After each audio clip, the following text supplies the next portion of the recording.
Well, state lawmaker is disappointed that the governor vetoed a request for state money that he says is needed for a project to keep kids and adults safe. As CBS 12's Al Peffley reports from Royal Palm Beach, this could mean the project will have to wait until next year. This is Okeechobee Boulevard. It's 6 lanes wide, 3 lanes in each direction. There's no crosswalk here. One state lawmaker says a crosswalk and traffic light are badly needed here before someone gets hit by a car. If an accident happens, it's going to be tragic. We need to make sure that this crossing is as safe as possible. State lawmaker Matt Wilhite says this paved bike and pedestrian path in Royal Palm Beach gets a lot of use from kids and adults who like to walk and bike here and get exercise.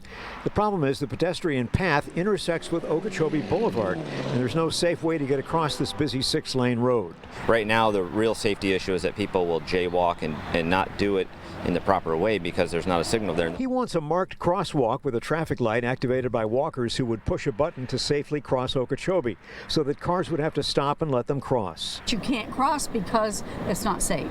So yes, that something needs to be done. It's ridiculous. Carolyn Campbell is buying a 2-bedroom villa near the pedestrian path and says she wants to bring her granddaughters here to bike and walk. We need to be able to get across Okeechobee Boulevard without being hit by a car. How many lanes is that? Like 6 lanes? I mean, it's crazy. In the recent legislative session, Representative Wilhite says lawmakers approved $450,000 for the crosswalk and sent the measure to the governor for his signature, but he vetoed the funding request. I had heard no concerns or issues about this project, and so I was really surprised then to see that it was vetoed in the budget. Wilhite says the village of Royal Palm Beach was going to match the $450,000 from the state to get the $900,000 needed to install the traffic lights, striping, and crosswalk.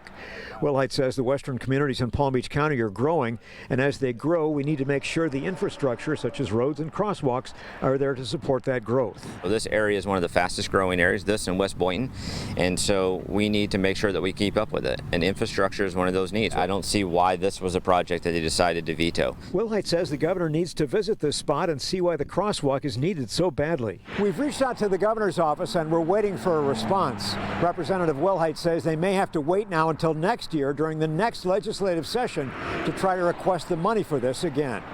In Royal Palm Beach, Al Peffley, CBS 12 News.